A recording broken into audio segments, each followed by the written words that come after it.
भाई साहब ये तो आए दिन होता रहता है और मैं ये मेरा तीसरा या चौथा प्रदर्शन है।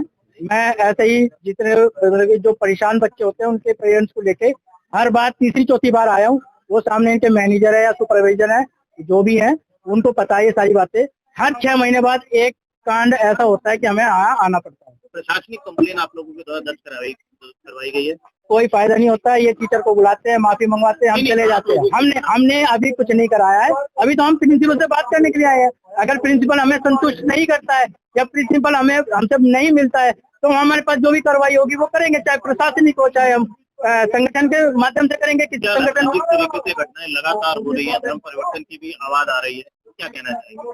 भाई साहब मैं अपने बच्चों को खुद 4 साल पहले इसी विषय पे यहाँ से निकाला था, क्योंकि ये बाइबल की आयतें पढ़वाते हैं, नहीं पढ़ता है तो ये मारते हैं। हमारे बच्चे को भी मारा था।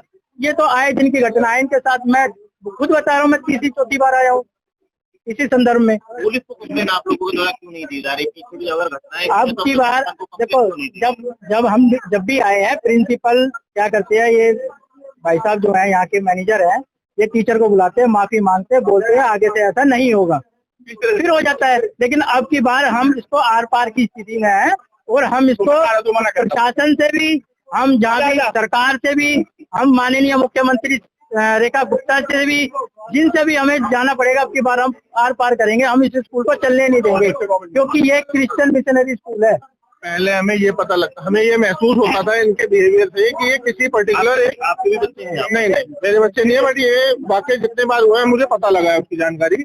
पहले ये पता लगता था कि ये जो महसूस कराते थे कि किसी पर्टिकुलर एक टीचर की वजह से ये हुआ है, बट अब जैसे दिन ब दिन होता जा रहा है अब हमें समझ आ चुका है कि ये पूरे स्कूल का मिलीभगत है, ये किसी पर्टिकुलर टीचर की वजह से नहीं है। आप लोग बता रहे लगातार पीछे भी कई बार हुआ, तो प्रशासन को कंप्लेन क्यों नहीं देते आप लोग? सर देखिए, कोई भी पेरेंट्स अपने बच्चे को आता है पढ़ाने के लिए तो वो फालतू की चीजों में पढ़ने की कोशिश नहीं करता। वो बस ये सोचता है कि बस भेजो और किसी तरह मामला सुलझ जाए, उसके बाद हमारा बच्चा दोबारा पढ़े। और पूरे क्षेत्र को हम खड़ा करेंगे इस स्कूल के खिलाफ, क्योंकि ये स्कूल तो है ही नहीं, ये विद्यालय नहीं है, यहाँ शिक्षा नहीं दी जा रही।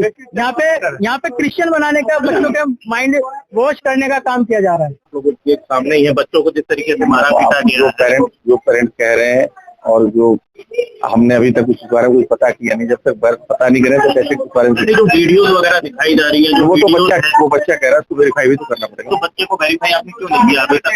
अभी तो बात हुई है मेरी, अभी तो देखा मैंने, चंदर जी ने मुझे भी भेजा। तो क्या लग रहा है जिस तरीके से आरोप लग रहे हैं, पहले आरोप लगे? मैं आपको क्या कह रहा हूँ, जब तक हम उसको देख नहीं लेंगे हम आपको कुछ नहीं। जिस तरीके से बाइबल की बात करी जाती है, क्या और भी ग्रंथ हैं सर? हम सारे लोग वगैरह पढ़ाई जाती है स्कूल में हमारे यहाँ। मैं उसके कंसर्न में आपको बाइट नहीं दे सकता, उसके बारे में आपको कोई बाइट नहीं दे सकता। मैं आपको सिंपल सी बात बता, जब तक मुझे उसके बारे में पता नहीं मैं कोई कमेंट नहीं। बाइबल तो पढ़ाई जाती है, मैं आपको उसके बारे में पढ़ाई जा रही है, बोल तो रहा हूँ, इसके बारे में आपको कोई कमेंट नहीं।